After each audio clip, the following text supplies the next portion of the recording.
Madam Emma. Kisah ini menceritakan seorang aktris papan atas bernama Jung Hee-ran yang menolak sebuah naskah karena dianggap terlalu vulgar. Penolakan itu membuatnya kehilangan peran utama dan terlibat konflik dengan produser serakah yang bernama Gu Jung Ho. Cerita dimulai ketika Hee-ran sedang berada di dalam pesawat. Manajernya yang bernama Yong Bae memberikan naskah film baru. Namun setelah membacanya, Hee-ran langsung merasa tidak menyukainya karena terlalu erotis. Rasa muaknya memuncak saat ia menghadiri sebuah acara penyambutan. Di hadapan banyak orang, ia menendang Jung Ho ke dalam kolam renang bersamaan dengan naskahnya. Sepulang dari acara tersebut, Hee-ran meminta manajernya mengatur konferensi pers mandiri. Dalam kesempatan tersebut, ia dengan tegas menyatakan penolakannya terhadap film yang menurutnya hanya menjual tubuh wanita. Merasa dipermalukan, Jung Ho ingin memberinya pelajaran. Ia menyingkirkan Hee-ran dari daftar peran utama dengan mengadakan audisi besar-besaran demi mencari bintang baru untuk film Madam Emma. Manajer Hee-ran sebenarnya sempat menawarkan dirinya untuk meminta maaf, namun Hee-ran menolak. Ia memilih mencari produser bernama Kwon Do-il yang saat itu sedang menulis naskah baru. Hee-ran berusaha mengajaknya bekerja sama dengan dirinya sebagai pemeran utama. Meski status Hee-ran adalah aktris papan atas, Kwon Do-il tidak langsung menerimanya. Namun Hee-ran tidak menyerah, bahkan meminta manajernya untuk terus mendekati Kwon dan meyakinkannya. Dengan begitu, ia berharap bisa keluar dari naungan agensi Shinsung Picture lewat karya yang berkualitas. Sementara itu, audisi Madam Emma terus berlanjut. Hingga akhir belum ada satupun kandidat yang cocok. Namun sutradara muda Kwak Ki-in-woo kemudian bertemu dengan peserta yang terlambat, yaitu bernama Shin Jo-e. Kecantikan dan karismanya membuat Jo-e dianggap tepat untuk memerankan Madam Emma. Ia pun diterima sebagai pemeran utama. Jo-e kemudian menjalani pemotretan profil sebagai calon aktris pendatang baru. Namun kedatangannya buat Hee-ran geram. Mereka berdebat, bahkan Hee-ran mengusir Jo-e karena merasa posisinya direbut tanpa audisi resmi. Jo-e pun akhirnya kembali mengikuti audisi kedua. Di hadapan juri, ia menyatakan rela melakukan apa saja demi perannya tersebut. Bahkan berani membuka busana di depan kamera. Ketegasannya membuat ia akhirnya diterima meski Hee-ran masih menentangnya. Setelah itu, Jo-e diberi tempat tinggal baru bersama seorang temannya. Beberapa hari kemudian, manajer Hee-ran membawa kabar baik. Ia berhasil mendapatkan naskah karya Kwon Do-il berjudul Malam Predasi. Saat membacanya, Hee-ran menangis terharu dan bertekad untuk memerankannya. Kwon yang awalnya ragu pun akhirnya luluh. Saat proses revisi, Kwak ditekan oleh produser Gu untuk menambahkan adegan vulgar. Kwak In-woo menolak karena ingin mempertahankan idealismenya, namun karena diancam, akhirnya dia menuruti kemauan produser Gu. Suatu hari, Gu kedatangan sutradara Kwon yang mengatakan bahwa dia akan bekerja sama dengan Samsung Picture dengan mengajak Hee-ran bekerja sama di dalam film terbarunya nanti. Namun bukannya menerima tawaran tersebut, dia malah menawarkan tawaran lain, yaitu Gu menawarkan aktris muda lainnya yang ternyata adalah selingkuhannya sendiri. Jelas Kwon menolak dan menegaskan hanya ingin bekerja sama dengan Hee-ran. Hari konferensi pers film pun tiba. Hee-ran dan Jo-e sama-sama menghadiri acara tersebut. Namun revisi naskah yang diajukan ke pihak penyiaran justru ditolak karena melanggar aturan. Misalnya larangan menampilkan ketelanjangan secara frontal. Masalah bertambah ketika pemeran utama pria mengalami kecelakaan parah hingga patah kaki. Akhirnya diputuskan untuk menggunakan pemeran pengganti.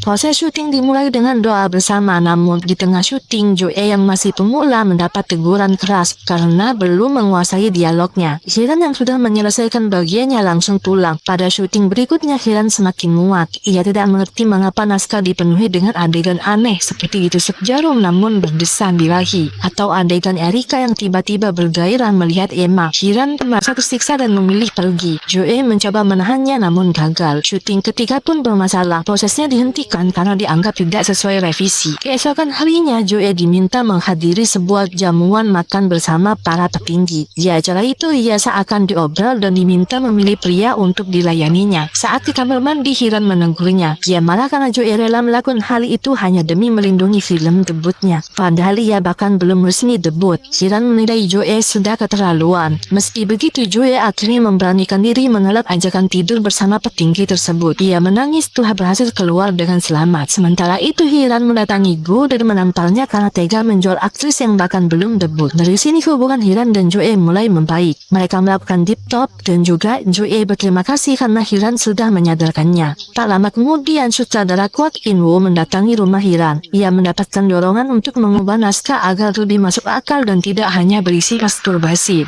Kwak akhirnya melakukan revisi dan pihak penyiaran pun menyetujuinya. Syuting pun kembali dilanjutkan. Setelah syuting keempat selesai, Hiran untuk pertama kalinya memuji akting Jo-e. Hingga akhirnya syuting kelima menandai selesainya produksi film. Mereka kemudian merayakan keberhasilan itu dengan makan malam bersama. Hiran merasa lega karena menurut perjanjian Madam Ima adalah proyek terakhirnya dengan Shinsong Pictures. Ia pun meminta kebebasannya dari agensi. Namun, Gu berbelit mengatakan bahwa dalam film ini Hiran bukan teman utamanya sehingga perjanjian itu tidak berlaku. Hiran marah besar hingga keduanya terlibat pertengkaran yang berujung di kantor polisi. Hiran yang bebas terlebih dahulu kemudian menyelinap ke rumah Gu Jung-ho untuk mengambil berkas kontraknya, berniat melenyapkannya. Namun Gu buru pulang dan mereka akhirnya bertengkar habis-habisan. Sementara itu, pacar Gu yang direkomendasikan ke sebuah klub malah tewas karena overdosis ganja.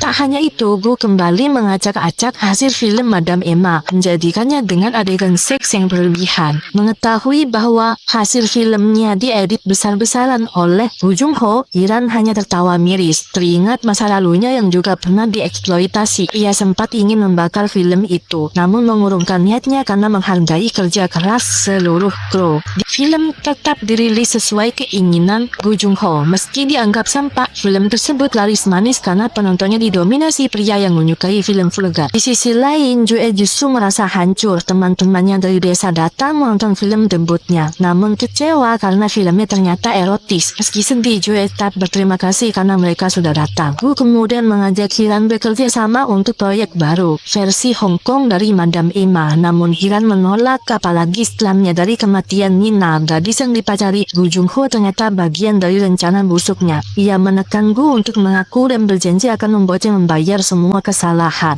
Hiran kemudian mendatangi media untuk membongkar kebusukan Gu Jung-ho. Sebagai balasan, Gu Jung-ho kembali berusaha menghancurkan Hiran dengan menyabotase acara penghargaannya. Sesuai dugaan, Hiran tidak memenangkan apapun dalam acara award tersebut. Namun sutradara Kwon yang meraih salah satu penghargaan justru mengajak Hiran naik ke panggung. Ia bahkan mengumumkan akan terus bekerja sama dengan Hiran. Hal ini membuat Gu semakin murka. Di luar gedung, media sudah menunggu. Berita tentang kebusukan Gu menyebar cepat. Ia pun ditarik oleh atasannya dan dihajar hingga babak belur. Sementara itu, saat Hiran dan manajernya yang bernama Yongbe mencoba kabur, mereka tertangkap. Namun Jo-e datang dengan kurangnya membawa Hiran pergi. Hiran yang tidak tega melihat Yongbe ditahan akhirnya kembali dan bernegosiasi. Ia pun berjanji tidak akan menyebarkan artikel kelanjutannya asalkan mereka berhenti mengeksploitasi para aktris. Cerita ditutup dengan keberhasilan sutradara Kwak yang merilis Madam Emma versi original. Versi film yang lebih murni sebelum diedit habis-habisan oleh Gu Jung-ho. Shin Jo-e pun melanjutkan karir aktingnya sementara Jung Hiran bersiap mengerjakan proyek besar bersama sutradara Kwon lewat film Malam Predasi. Film ini adalah sebuah kisah penuh intrik, ambisi dan keberanian melawan eksploitasi di balik gemerlap industri film.